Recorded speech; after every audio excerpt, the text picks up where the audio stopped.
recorded, you also, as you know, have to acknowledge that you're okay with the recording.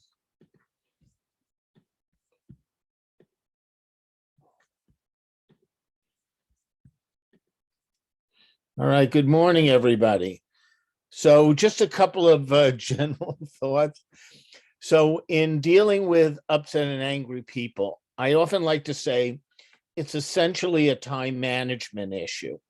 And what I mean by it being a time management issue is in a lot of cases, in almost every case, if we're dealing with someone who's upset and angry and they're entitled to something, they're going to get it. And if they're not upset and angry and they're entitled, they're going to get it.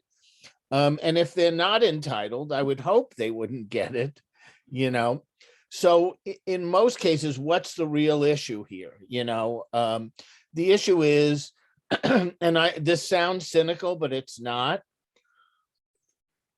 is how quickly can I get rid of them without making the situation any worse?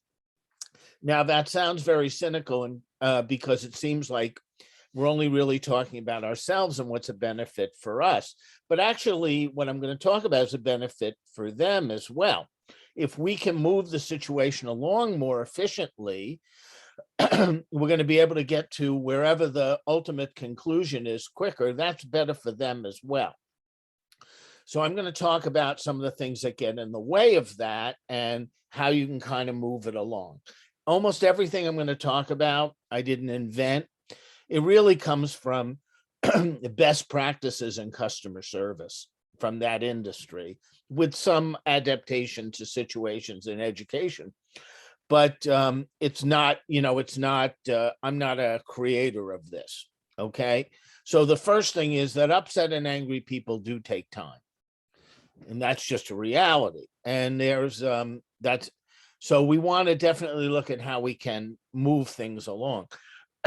One of the things that, and I'll ask all of you, how many of you have experienced this? It seems completely reasonable that if someone calls me up or they show up, they want something, and we tell them that for whatever reason we cannot do that or not do it in the way they want. I can understand that some people might go ballistic, but how many of you have had a situation where people went ballistic up front? The moment you were picking up the phone, or the moment they showed up, they were already yelling and screaming. Have any of you experienced that? If you have, just type yes in the chat, so I know you're with me on that. So I want to talk to you about why people do that, because it seems counterintuitive. Okay, so they do it for three reasons. So one of the reasons is not on this next slide, but I'll deal with that one first. So one of the reasons that people get upset and angry first is because they are actually just strategizing that the squeaky wheel gets greased, and that they feel like if they come in politely, they won't get what they want, particularly if it's something they're asking for that they know they're not entitled to. They feel that sometimes if they can make a lot of noise and yell and scream, maybe, we'll fold or we'll adapt our policies to accommodate them. And so it is an interesting question in your organization. And I realize you don't always have control over this. Does the squeaky wheel get greased? I won't even ask your opinion on that. All I'll say is this: the big problem with greasing squeaky wheels, and I don't want to be absolute about anything, okay? Because there are circumstances where there's nuance here. But as a general rule, if the word gets out that we grease squeaky wheels, we're going to get more of them, because people are going to learn from each other. Two people are going to ask for the same thing. One's going to get accommodated, the other is going to get turned down, and the person that's getting accommodated is going to tell everybody. Okay, and you're going to have people then saying, I know that in the future, if I want to get what I want, I better not be polite. And if it's not in my nature to be that way, well, I'll get my crazy uncle to do it for me. So, if we take that out of the mix, the squeaky wheel gets greased. I believe that people get upset and angry up front because they harbor negative fantasies. And let's talk about what those negative fantasies are. And sometimes when the first one I think is clear on the screen, the second one isn't, but it will be when I explain it. So the first one would be no one's listening.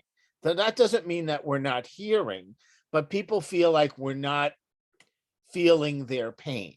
They're bringing up something that's very upsetting to them. And it's for us, it's just next. We don't really care. And if people feel that way, then they often will get frustrated and emphatic. And the second one would be something like this: mistake. We haven't made a mistake in our organization or college or district since 1996, and then it was only a little one. So if people believe that in response to their complaint, the reaction is going to be, it's not our fault, they're going to go on like gangbusters. Now, I'm not saying that these things are true. I'm saying that the person up front believes that is likely to be true, and that's why they're reacting. And it could be, by the way, that they're basing this on their prior experiences, either with your organization or with other organizations where they didn't feel they got good service, and they're playing it on you.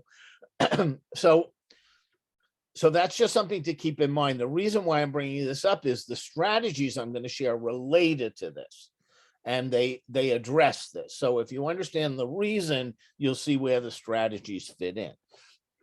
Second, and the thing about teaching this stuff is, or the subject is, you kind of have to put all the pieces of the puzzle together. So let me talk about this next piece of the puzzle. And that is that people are in a talking or a listening mode, especially people who are upset. So let me ask a question of all of you. Have you ever had a situation where you needed to call someone or show up because you were unhappy about something? And the question I'm going to ask you is, how many of you rehearsed what you were planning to say, mentally rehearsed it before you dialed the phone or before you showed up? If you've done that, you mentally rehearsed it, just put yes. If you don't, put no. Well, not everybody does. But how many of you would say you kind of prepared for that? Okay. So what I'm saying is, a lot of times the person has this urge. They really have this, almost this script. And if you interrupt the script, all they do is wind it back up and start again. So my recommendation is, when you're dealing, if people are either in a talking or a listening mode, and when someone is in a talking mode, let them talk. Just let them talk. Okay. And what often gets us into a trap here is, while they're talking, they say things that are hurtful, insulting, inaccurate, and we may be tempted to want to stop them and correct. And what I'm saying is, don't. Let them finish. You'll get your chance, but let them wind down. So here's what I do. It's a strategy for the phone. I can do this. I can't do it in person. Okay. So when they are, usually when people are upset, their volume is up, and they're speaking. So I will pull the phone away from my ear. And when I can no longer hear them, that's when I will respond. But I let them wind down. At that moment, then they're in a listening mode. In fact, we've had situations where we literally told people yes, and they still felt they needed to get their whole script out.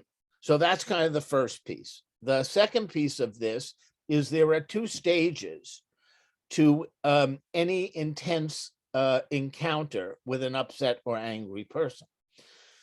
One stage is what I call the argument stage, and it's essentially useless. It serves no positive benefit. The other is the information exchange stage. So the argument stage is predicated by somebody making a generalized attack on us, and we responding with a generalized, that's not true. And the problem with the argument stage is, there's no information, there's no detail. Someone says, all the grades are wrong on my kid's report card, or all my paychecks have been wrong, and there's really no way I can check it because I don't even know who they are. I don't know which pay period. I don't know what kid you're talking about. So what I'm trying to do is, as efficiently as possible, move it into the information exchange stage. And by the way, what's going to trap you in the argument stage is exactly what I talked about before. Someone's going to make a generalized attack on you, inaccurate information, and we're going to feel the need to correct right away. And the key is don't fall into that trap. So just to give you a little background, and by the way, this is a learned skill. And most people get a little flustered initially when they're dealing with people who are upset and angry. It's just a normal human reaction. It's fight and flight, you know. So being able to keep your presence of mind in those situations is difficult. And you have to get over the outrage. I had one principal say to me, don't you think it's outrageous that people do this? And I go, yeah, but the outrage is going to get in your way. Because if you're feeling outraged, then you're not thinking clearly and you're not following the script. So it takes time. Now, the one thing I will say that's a good part of this, because this is largely about time management in a sense that things are going to eventually, you're going to meander your way into the information exchange anyway. You can afford to make mistakes in this area. They're not fatal. At worst, they're going to take more of your time. Maybe you'll engage in a more frustrating conversation with the person, but it's not a fatal situation and it's not unhealable. So we can afford to make mistakes and also to learn from the process. But as we debrief ourselves after these encounters, the question that we should always be asking is, did I end up getting kind of trapped in the art? Did I get sucked in? And as you see, as you develop your skills more, as you see, I'm not getting sucked in as much, you can feel good about the situation, the fact that you're managing it better.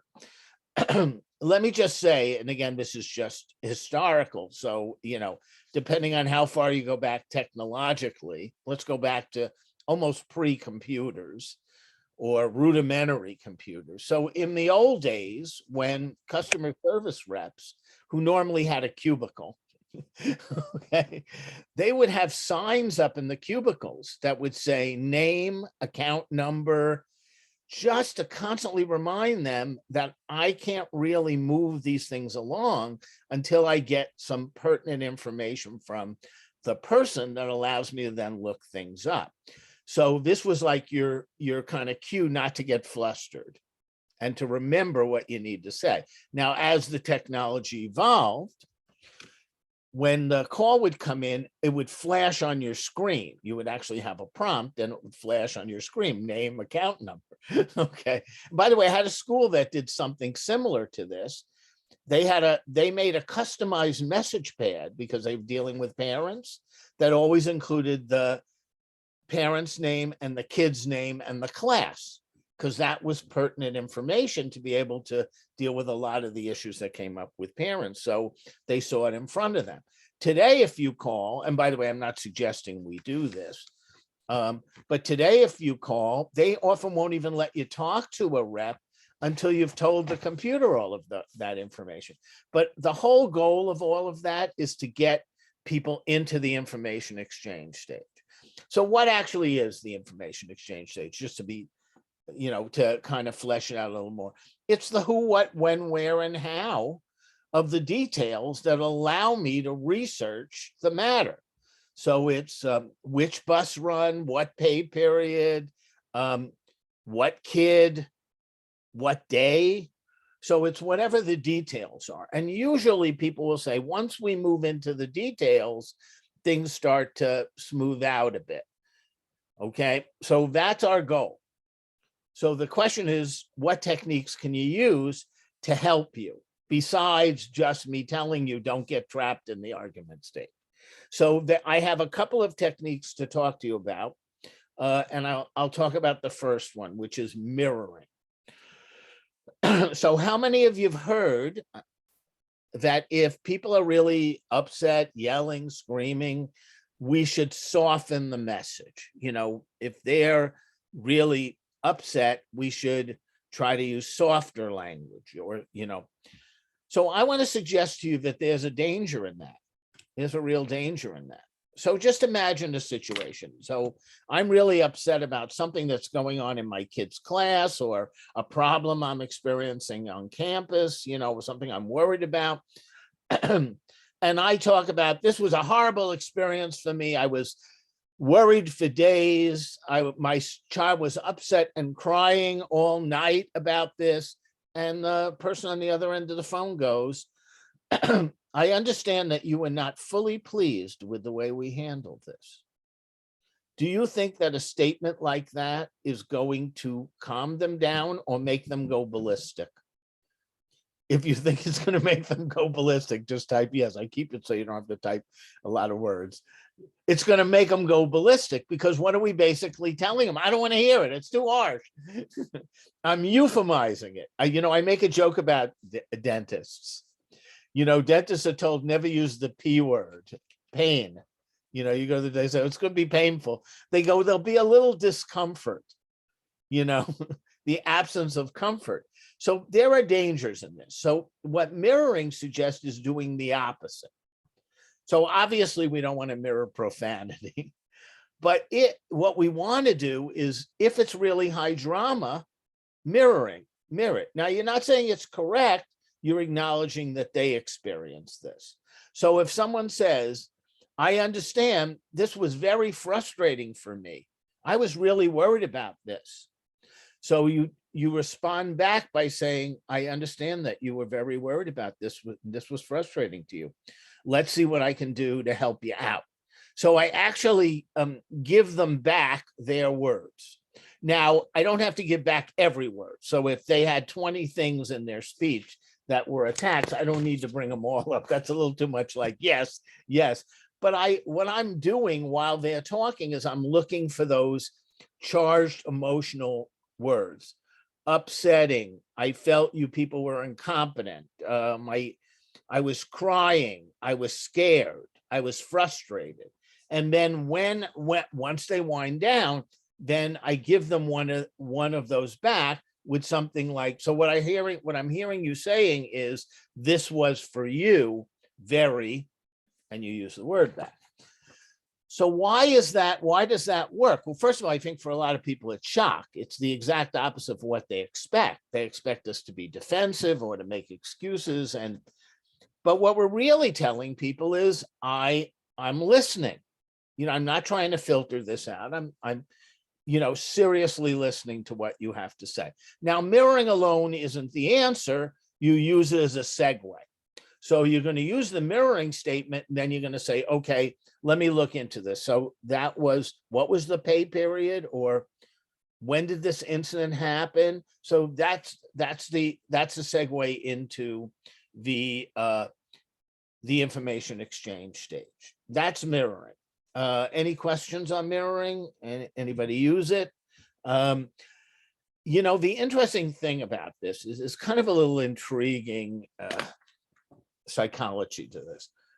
So, the biggest problem is people are attacking. You really can feel it, and if you overfeel it, you're gonna react defensively. It's only natural. So when I'm in the process of, while they're talking, I'm actually listening to them a little less.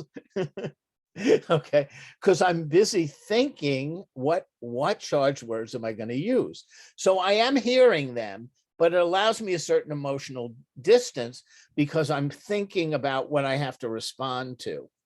And that can be kind of helpful in not having you get as upset, particularly if they're saying hurtful things. So that's one strategy. And again, you don't know which one of these are operating, you can use them interchangeably, okay, or more than one. Okay, so this next one is fogging. So, and I have no idea where the name came from. The only reason I didn't change it is it's a term used in customer service.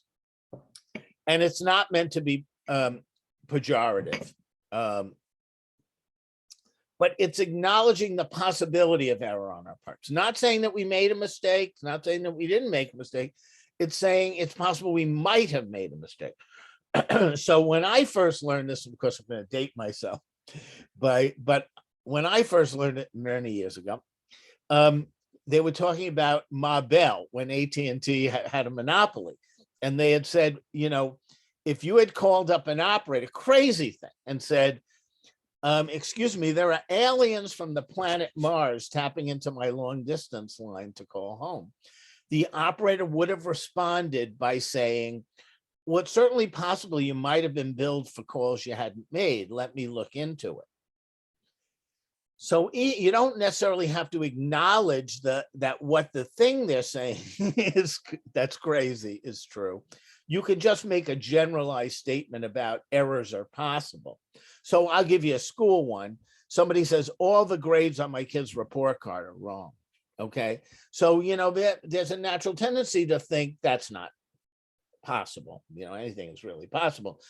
But, you may be thinking that's not possible. So you're going to, or not likely, and you may say that. Now, if you say that, the problem again is you don't even know who the person is yet or what kid. So even though what they're saying is wrong, you still don't correct right away.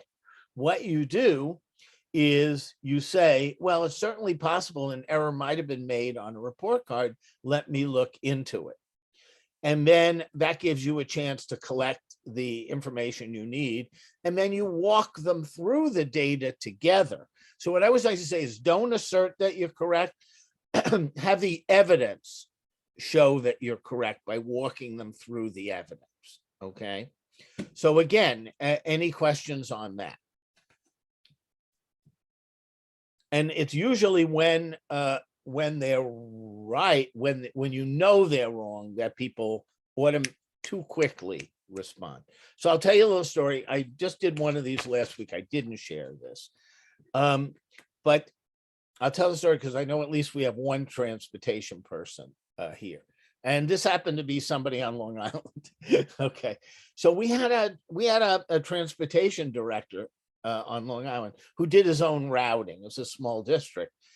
And I don't know, he must have been a savant on schedules, because he literally, if you told him what bus 5, he could tell you what time the third stop would be on that bus run.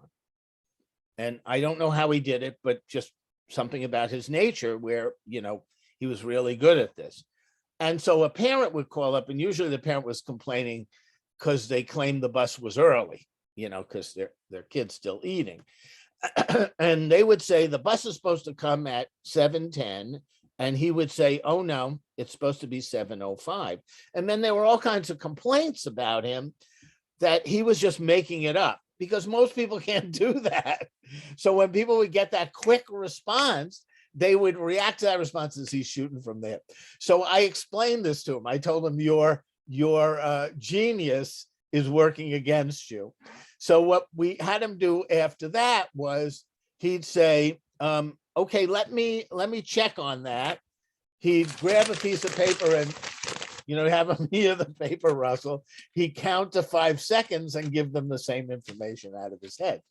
And then the problem solved itself. So I share the problem because people often feel that you need to give a proper hearing to their concern. And they might even, the fact that you're really good and have some of the stuff at your fingertips can give the impression that you're not looking into it. So it's not a bad idea even if you know the answer right on the tip of your tongue, to say, hold on, let me check. And, put them on hold, count for 10 seconds, come back, it will make a difference. By the way, how many of you agree with that? That most people assume that you can't do what they can't do. So therefore, if you really are on top of stuff, it pays to kind of give this impression that you're checking. Okay, there are some people who are going to call up who don't want anything, or rather, there really isn't anything that you can do for them because the deed has been done. And unfortunately in life, there are no time machines. So this isn't even a real situation, although I'm sure it's happened many times. I still feel bad about it, even though it's a made-up scenario. So let's say, hypothetically, last night, we had a concert in one of our schools, in our middle school. And this morning, I have a parent on the phone, upset, angry parent on the phone, because her daughter's name was left off the program. of all the performers. Okay. So at this point, what does the person want? Well, what they want is what's on the screen. They want an acknowledgement that they were wrong and we did it to them. And interestingly enough, a lot of times people mess this up. Okay. And they don't mess it up because they don't care. They mess it up because they do care. Okay. That's the irony of it. So if you don't care, it's just words, but because a lot of times when we care, we feel guilty. And when we feel guilty, we have a tendency to make excuses for why things happen. And the moment we make an excuse, we're just going to wind it back up for the person again. So it usually starts okay. And then all of a sudden we go, this should not have happened. There's no excuse, but it was a very hectic time of year. And the moment you do that, the person's just going to wind it all the way up again. And until you finally admit there's no excuse. So the first bit of advice here is don't do your therapy with your customers. If you can say in your mind, I have to give an unequivocal apology, do that. And then when you're about to make an excuse, put your thumb in your mouth, your hand in your mouth, and don't say it. Now, I understand when you get off the phone, you may need to talk about this a little bit. So at that point, talk to your coworker about it or your boss about it, but don't do it with the customer. Now, here's what's going to happen if you do. Again, not the end of the world.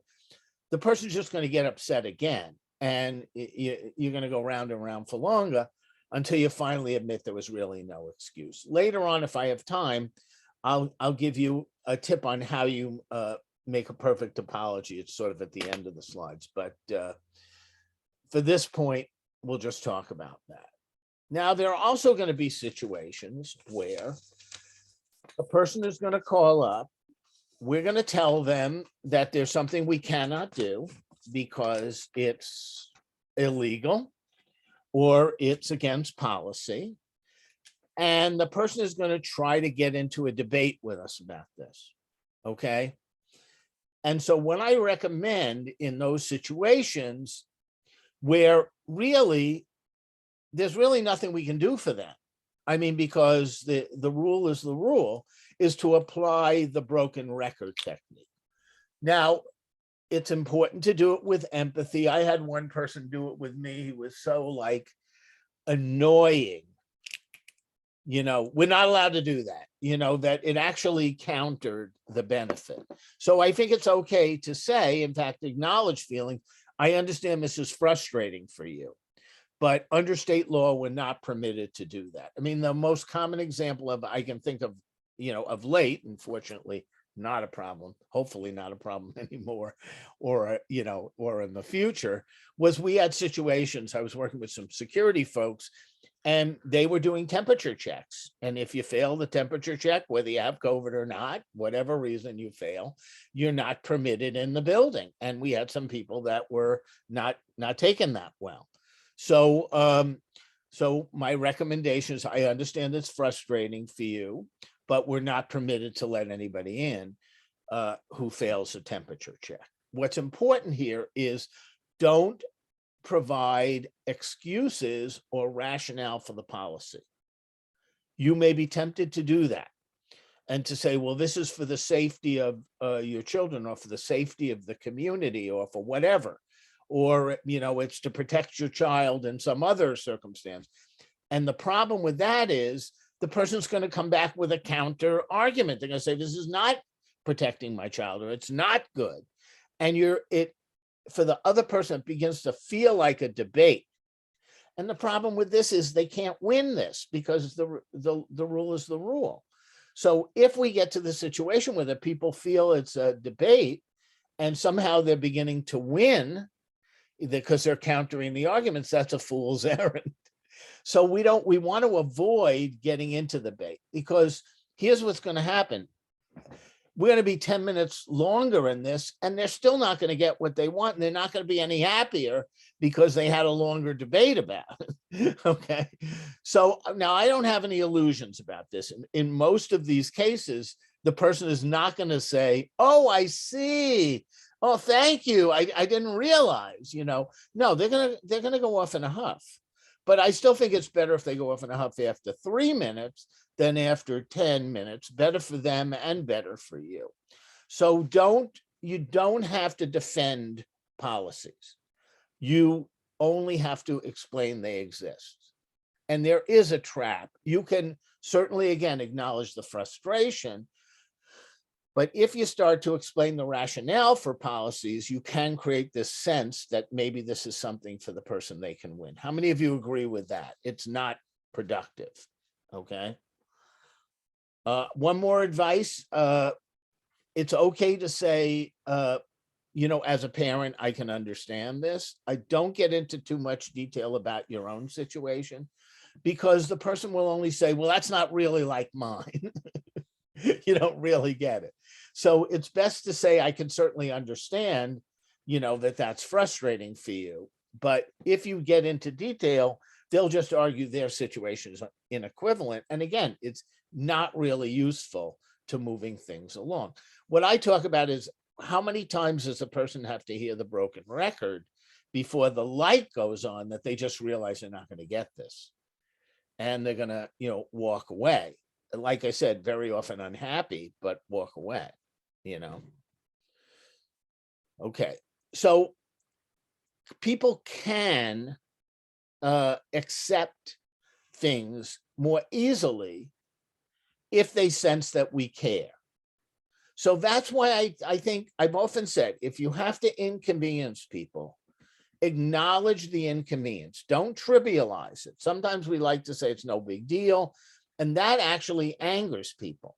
So I'll give you an example. Again, I was just working with, because I work with different people in this area. I was working with some security folks recently, and we were having conversations with and I've certainly happened with other staff as well, where we had someone arrive at the wrong entrance. And as you know, in these times, unlike other times when we had every door unlocked, in many cases, we now have like an entrance where visitors have to come in.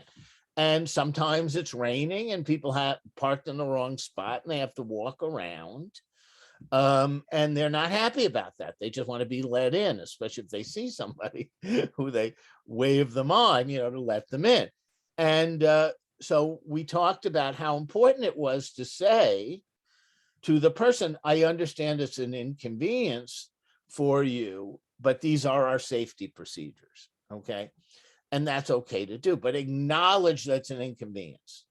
If you're asking people to do something they wouldn't like, acknowledge the pain, okay? And you can even say, I'm sorry that, we have to inconvenience you like this, but it is state law.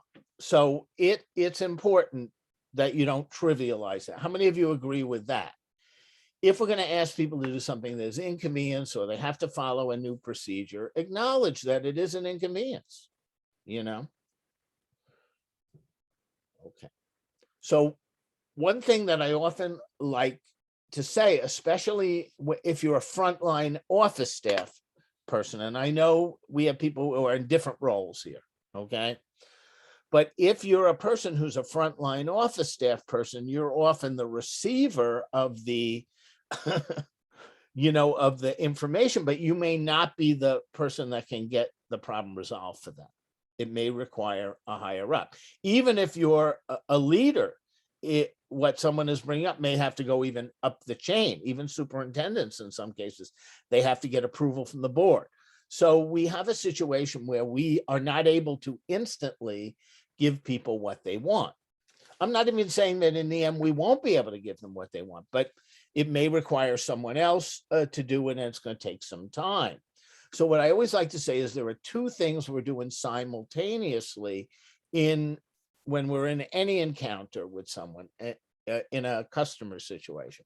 And that is, we're trying to work to get the information we need so that we can solve the problem. And that may take time. But the other thing that we're doing simultaneously is trying to reduce anxiety. Because if the person is anxious, they're going to run right up the line. This is where they write 5 different letters and write to their elected officials. And, And if we can keep them a little calmer, they will give us time. Now, I'm not saying that if in the end they're not happy, they're not gonna, go ballistic and try to get it changed. But I think if they're a little calmer, they're not, as soon as they get off the phone with you, running, to contact the superintendent or to, contact board members. They will wait a little bit of time. So I'm always trying to figure out how I can reduce anxiety at the same time.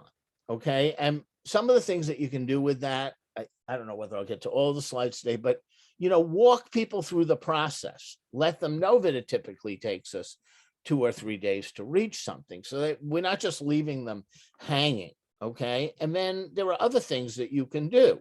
You can use a confidence statement, which I'll talk about as well. The other thing that I want to say is where someone is in the beginning of a conversation could be very different than they are at the end. I've done quite a bit of this kind of work also with principals and in some cases even with teachers. And what I often say, if you're dealing particularly with parents, is it's the first instinct of a parent to want to protect his or her child, even if the child has done something wrong. Okay. And it's almost an instinctive protective way. So a lot of times when we get the parent in, they've only heard one side of the story. They've heard the kid's side of the story. Okay. And so they come in like all loaded for bear. And if we just give it time, and let them wind down, we may be able to add more details. And they can, a lot of times they can come around to have a different perspective on the situation at the beginning or the end. So never judge a person by how they are when they start, or judge them where they are, 10 minutes in. And I have seen so many people that they were completely they seemed like they were raving maniacs, and 10 minutes later, they're in a whole different place, and my goal is to get them on my side so that we in the service of the child, so that we can kind of work as a team.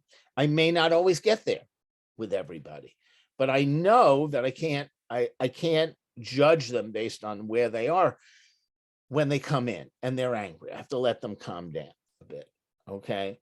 So that requires, though, that we remain calm and focused, and that's a really hard thing. And I think part of, again, is it's a practice skill. You kind of have to be able to say, this person right now, they're emotionally hijacked. And if we just give them a little time to work it through, they could be in a different place. And I'm not going to get overly crazy about the hurtful things they say now when they're completely hijacked and emotions are operating. Let's see where we're at a little bit further. And I do think that walking people through is really important, telling them what the steps are going to be. Okay. How many of you agree with the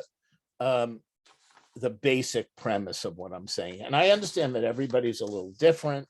We're going to have every situation is slightly different. What I do want you to think about is, because we're really talking about our own emotions here as well. And I know that's a challenge. But to me, one of the sublime satisfactions in this work is when I've really been able to turn a situation around. And in some cases, create a real friend or supporter out of somebody who was initially upset. So this is just an interesting aside. So I do some training on customer service, and I'll often ask people about when they got really great service.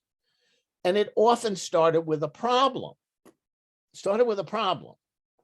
In other words, great service wasn't that everything went well. Great service was something was wrong and they really corrected it well. Okay.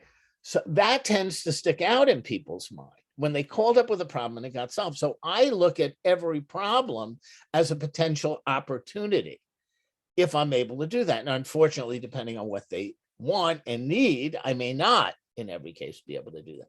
But in many cases, I can. And that is satisfying when I really take someone who was really critical and I can turn it around. So that's my goal.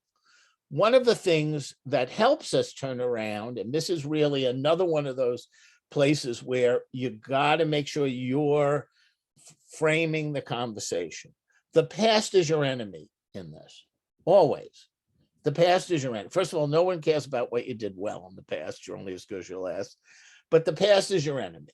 The person, some people, how many of you have experienced people like this? They come and they want to tell you everything that's happened for the last 20 years, a list of all of their grievances, okay, that go back like a really long period of time. And here's the problem with that. You can't change the past, good or bad, right? Doesn't matter whether we were good before and now we're not. And it doesn't matter if things went wrong before, other than the fact that we've lost people's confidence. But we can't really fix it. The only thing we can fix is the future. So my focus is whenever they drift towards the past, I reframe it towards the future. So it could be even the recent past. You know, I called up this person, they didn't return my call. That person, they did. That's still the past. Okay, let's see what we can do to solve your problem from this point on. Let's see what we can do now. So we try to always make sure we're focusing on the things we can control, which is the present and future, okay? And so that's another one of those debriefs. When we were having the conversation, as the customer drifted towards the past, was I able to redirect them towards the future? And a lot of times there are things that, what can we do at this point? What can we do now? How can I help you? Given what's happened, how can we resolve this? You know, that's kind of focusing on the future. And then what happens again if they do express criticism, which I would expect in some cases if they've been unhappy? What do you do? Well, it's difficult to get into all of the details, particularly if that criticism has been of others. But a general rule is use confidence statements. So confidence statements involving expressing confidence in your colleagues, in your administrator, in the team.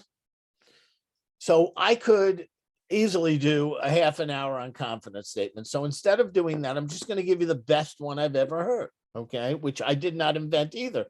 Somebody in one of my workshops shared this, and I said, oh, now that's great, okay? So here it was.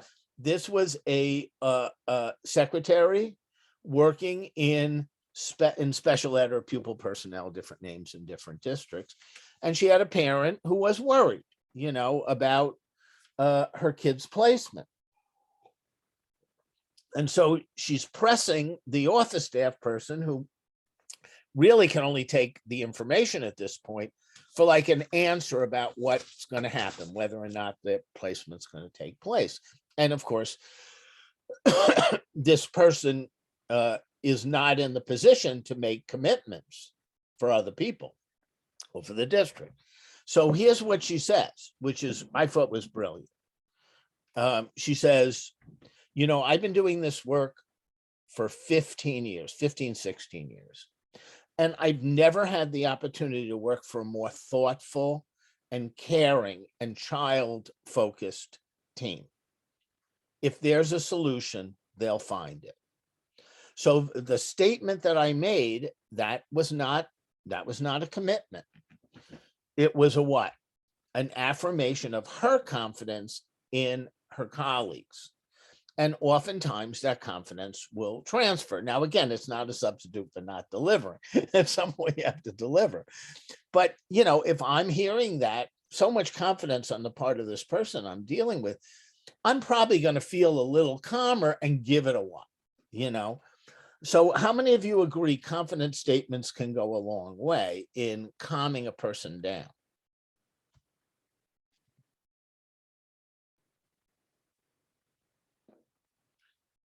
And if you disagree, it's okay too.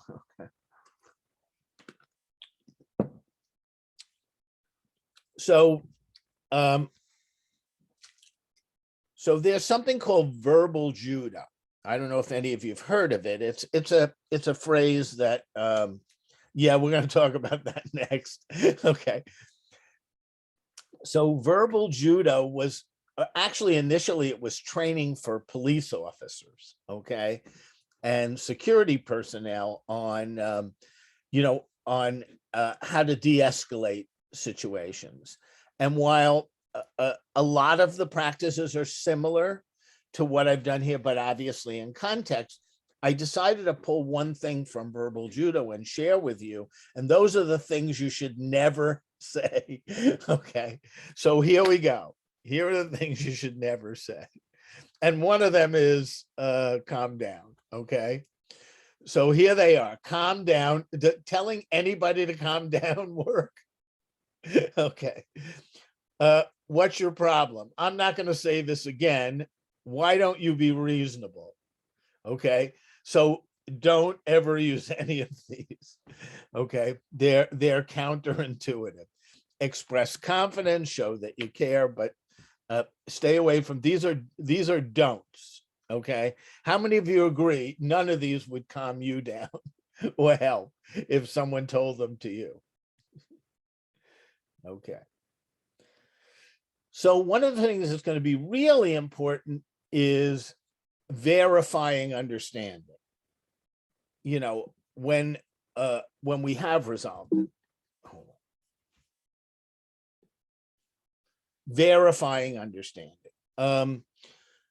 So I always make sure that if we're talking about next steps, even what's going to happen, like I'm gonna share this information, and typically you'll get a response back in about 3 or 4 days. If you don't hear from anybody, call me again.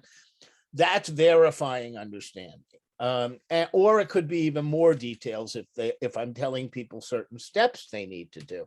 But I'm really a big fan of verifying, because I want to make sure that we are clear in our understanding of what we've agreed is going to happen. So here's another tip that I like. You know, if I've had a conversation with someone, you know, and again, we're not as granular as customer service reps, where they literally like write notes. You know, sometimes they're able to do it actually even while they're talking to the person, but they write notes because another person might pick it up. But we don't have to go that far. It's probably going to be us next time, but you can forget details.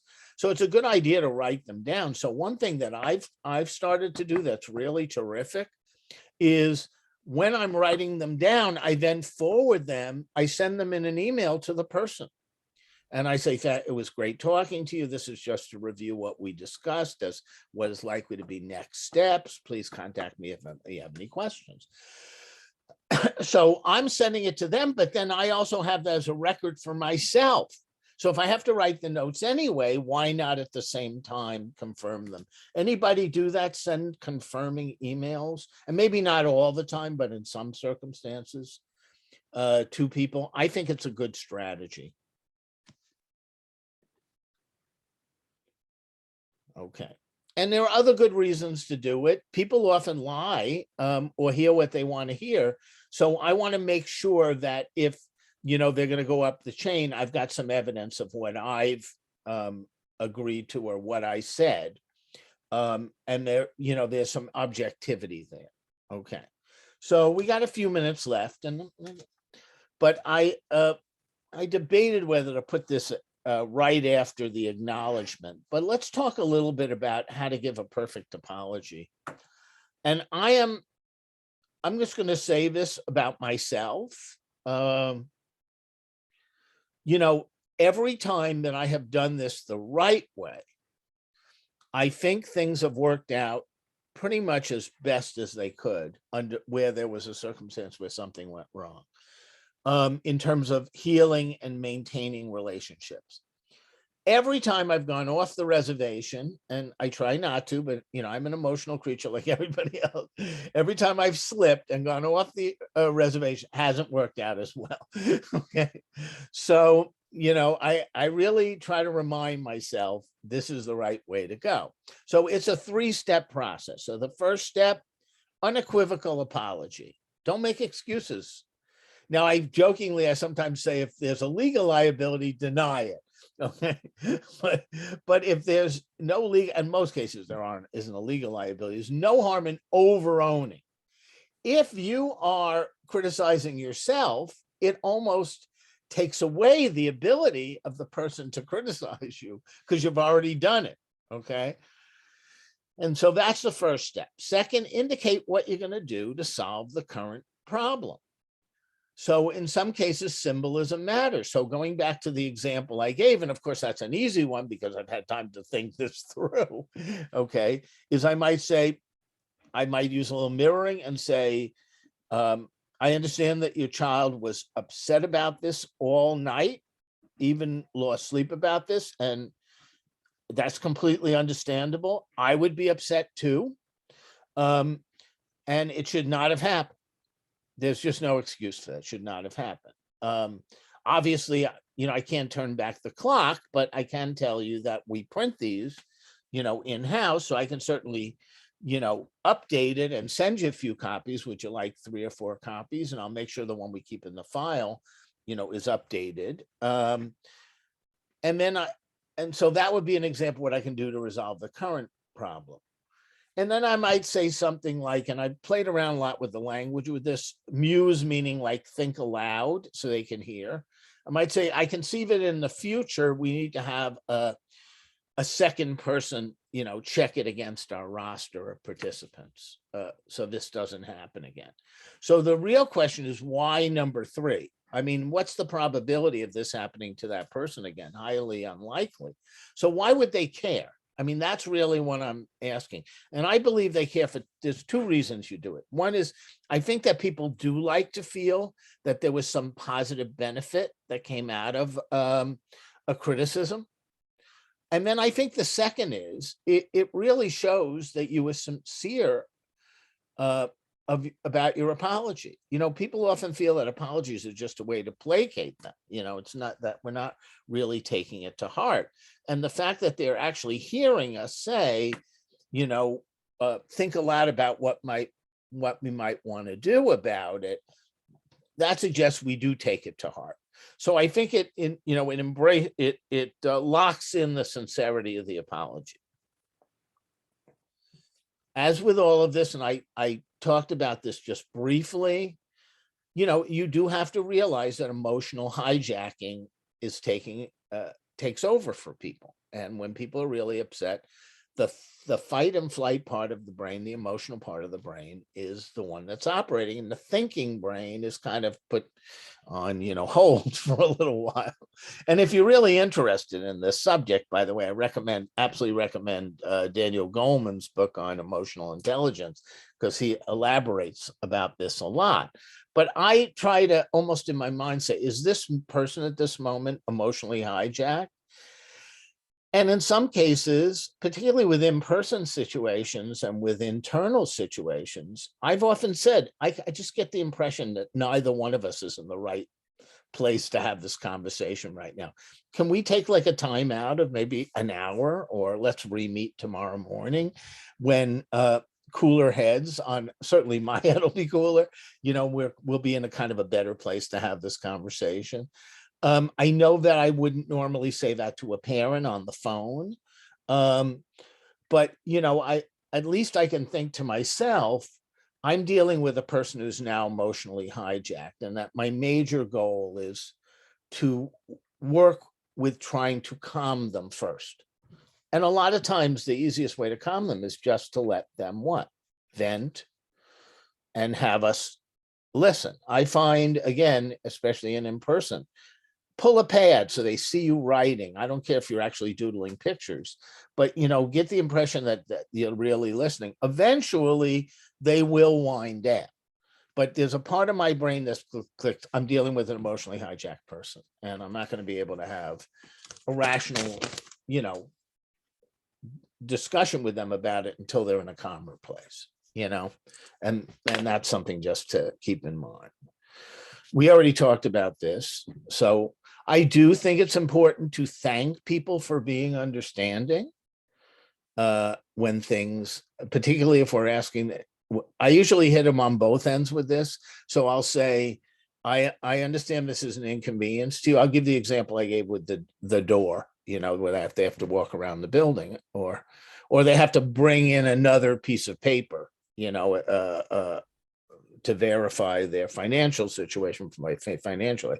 I would say, I understand this is frustrating to you, and this is a complicated process. And then, I hear some ways of making it easier. And then I say, thank you for being understanding. whether they are or are not, I thank them. Okay. Just a couple more things and we'll wrap up. We start about 5 after. I won't go any later than 5. 5 after. How are we doing? Yeah, we're right on the dot. But I'll probably go to about 5 after. So acknowledge, it's important if they're based on policies or law, make sure that you represent them as policies or law and not your personal opinion. I'm not really turning you down. The policy doesn't permit it. We're not permitted to do that. And, and I have on occasionally said to the person, I wish I could do this for you, but it's not permitted under, policies or under the law. Now, in some cases, I was being insincere because I didn't even think it was in their interest. But I often will. What I'm really saying is, I wish I could make you happy, and give you what you want, but I can't, Okay, so this may seem completely off the topic, but it's not. Okay, I'm sure you all know who this is. This is Bruce Lee, right? And there's and I'm actually have studied martial arts, so he's, considered like a towering figure for all martial artists. But Bruce Lee had a saying, he said, I fear not the man who has practiced 1,000 kicks one time, but I fear the man who has practiced one kick 1,000 times. So what's my point as it relates to what we're talking about here? I realize that every situation is nuanced, but the people that do best with this are the ones that have some true and regular and well-practiced things they say. I understand that's upsetting to you, and they practice them. They say them all the time. And the more we practice things, the more they're there for us. I mean, I'll share something with you again from my martial arts training. It's interesting. So we learned all these self-defense techniques. There's something like about 100 of them.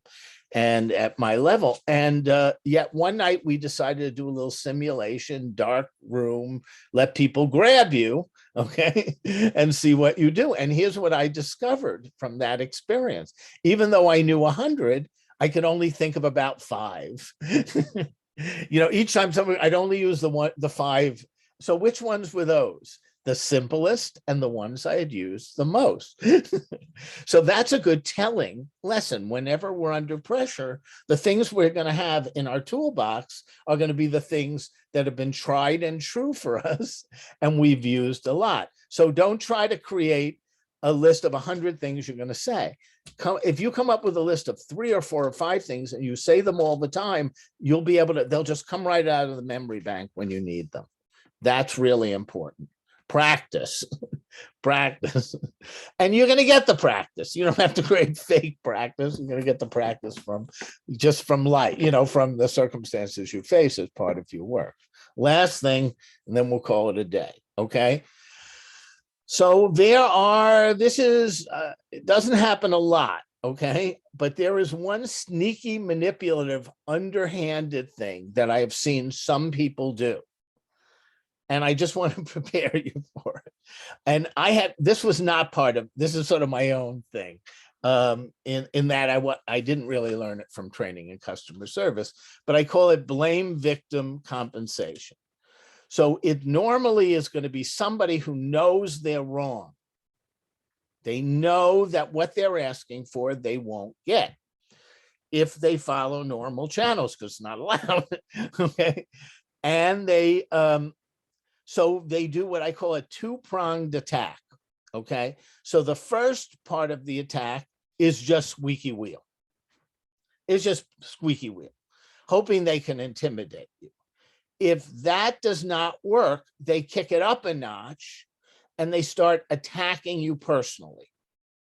And they'll use whatever they can use. They'll use your age, your gender, your race, what side of town you live on, anything they think that they can use to get under your skin, right? So that you will attack them back. That is their goal. The goal is to get you to attack them.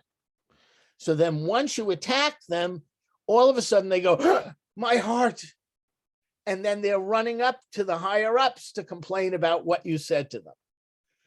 So the example I would give, I almost don't like to do it. I won't verbally do it, but for those of you who can, I'll let you see me for this one.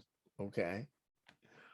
So we'll kind of do a, so it looks like this, the person. And we're just human beings. We can only take that for so long. So finally the staff person says, and then the person goes, and they're running up and says, forgetting that they started this and going, and you can't believe what that person said to me. She said, or he said, and that's all they're repeating. And so why are they doing that? Because now they are now a victim. And the idea is that now that we victimize them, sometimes that they sense maybe, they'll make a deal with them to make the victimization go away. Do you follow? So first I'll ask, have any of you have experienced this? Anybody you feel has tried this on you? Well, I'm not saying whether it worked, but you got the impression they took a shot at this, okay? And you can always tell that they know what they're doing here because there's certain signs. They know they wouldn't get it. It's a very Machiavellian approach. It's like, I don't really care what I need to do to win as long as I win, and I get what I want. So the key to this, and we know what to do, the nastier they are, the nicer we have to be to them. But you have to be able to say to yourself, I know what they're doing here. This is blame victim compensation. Not going to what? Not going to fall in the trap. I can see why they're attacking me. It's not personal. They're trying to get me to what? React to them, and I'm not going to do it. Okay. I'm not going to do it. It's almost like they set the trap and I don't put my foot in it. But I think knowing it and having a name for it has been really helpful for folks, because if you can almost say, that's what they're doing, I get it, it just gets so much easier for you rather than to only feel it and to feel the outrage of it. Okay.